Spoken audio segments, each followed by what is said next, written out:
मल्लिकार्जुन खड़गे ने नहीं मानी राहुल की बात, पार्टी में बवाल। सीडब्ल्यूसी चुनाव को लेकर खड़गे के फैसले से सभी हैरान।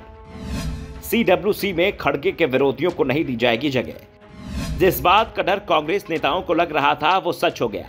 ये पहले ही तय माना जा रहा था कि कांग्रेस वर्किंग कमेटी का चुनाव नहीं कराया जाएगा। राहुल गांधी लगातार जोर दे रहे थे कि पार्टी में पारदर्शिता लाने के लिए सीडब्ल्यूसी का चुनाव होना चाहिए।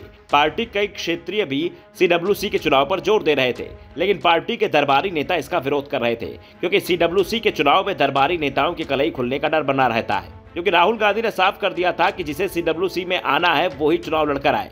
यहां तक उन्होंने ये भी कह दिया था अगर सीडब्ल्यूसी का चुनाव होता है तो प्रियंका गांधी को भी चुनाव लड़कर इसमें आना होगा। राहुल के तेवरों से पार्टी के दरबारी नेता तो डरे हुए दिख रहे थे, साथ ही कांग्रेस हाईकमान भी मुश्किल में दिख रहा था। वैसे 4 सदस्यीय अघोषित कांग्रेस हाईकमान में 3 सदस्य गांधी परिवार से हैं और चौथे सदस्य पार्टी के अध्यक्ष मल्लिकार्जुन खड़गे हैं। लेकिन इस बार राहुल गांधी की इस मामले में नहीं चली और कांग्रेस हाईकमान ने तय कर लिया है कि रायपुर में सीडब्ल्यूसी सदस्यों का चुनाव नहीं होगा, सभी सदस्य नॉमिनेट किए जाएंगे और इसका अधिकार पार्टी अध्यक्ष मल्लिकार्जुन खड़गे को दिया गया है। इसके साथ ही इस बात की भी पूरी संभावना है कि शशि थरूर को सीडब्ल्यूसी में जगह नहीं दी जाएगी। पार्टी की नीतियों के खिलाफ समय समय पर बयान देने वाले पी चिदम्बरम को भी सीडब्ल्यूसी में जगह नहीं मिलेगी। इसकी जगह राज्यसभा के सहारे लंबे समय से राजनीति करने वाले लोगों को एक बार फिर सीडब्ल्यूसी का सदस्य बनाया जाएगा। यानी ये साफ हो चुका है कि बैठक से पहले ही कांग्रेस हाईकमान पूरी तरह से बैकफुट पर आ गया है। सीडब्ल्यूसी में कांग्रेस हाईकमान को चुनौती देने वाला कोई भी व्यक्ति शामिल न होने पाए, इस पर ध्यान दिया जा रहा है। दरअसल कांग्रेस में सीडब्ल्यूसी का चुनाव अब तक 2 बार ही हुआ है और दोनों ही बार पार्टी कमान गैर गांधी नेहरू व्यक्ति के पास थी।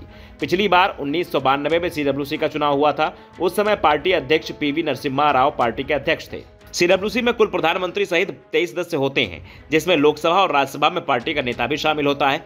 12 सदस्यों का चुनाव पार्टी के सदस्य करते हैं, जबकि बाकी को पार्टी अध्यक्ष नॉमिनेट करता है। 1992 में जब अंतिम बार चुनाव हुए तो नरसिम्हा राव को लगा था कि उनके समर्थक आसानी से जीत जाएंगे, लेकिन चुनाव में शरद पवार, अर्जुन सिंह और राजेश पायलट जैसे राव विरोधी जीत गए।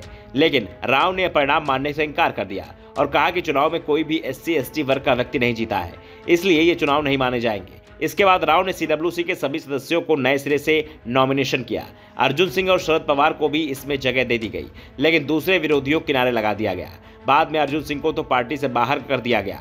पार्टी का अध्यक्ष कभी भी नहीं चाहता कि सीडब्ल्यूसी में उसके विरोधी चुनकर पहुंच जाएं, क्योंकि कांग्रेस के अंदर सीडब्ल्यूसी को सबसे ज्यादा ताकतवर संस्था माना जाता है।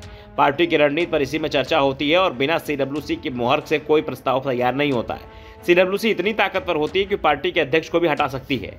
कांग्रेस अध्यक्ष सीताराम केसरी इसका सबसे बड़ा उदाहरण है, जिन्हें सीडब्ल्यूसी ने ही पद से हटाकर सोनिया गांधी को उनकी जगह अध्यक्ष चुन दिया था। अप्रैल 1998 में सोनिया गांधी कांग्रेस के अध्यक्ष बनी। इसके बाद कांग्रेस वर्किंग कमेटी के सदस्यों के चयन को लेकर उन्होंने ही फैसला लिया। पिछली बार सीडब्ल्यूसी का पुनर्गठन 2018 में हुआ था, जब राहुल गांधी कांग्रेस के अध्यक्ष बने थे और इस बार कांग्रेस के तमाम नेता दावा कर रहे थे कि जिस तरह से पार्टी में लंबे समय बाद अध्यक्ष का चुनाव हुआ है, उसी तरह से सीडब्ल्यूसी का भी चुनाव होगा। लेकिन इस उम्मीद पर अब पानी फिर गया है। Bureau report, the Navdarpan news.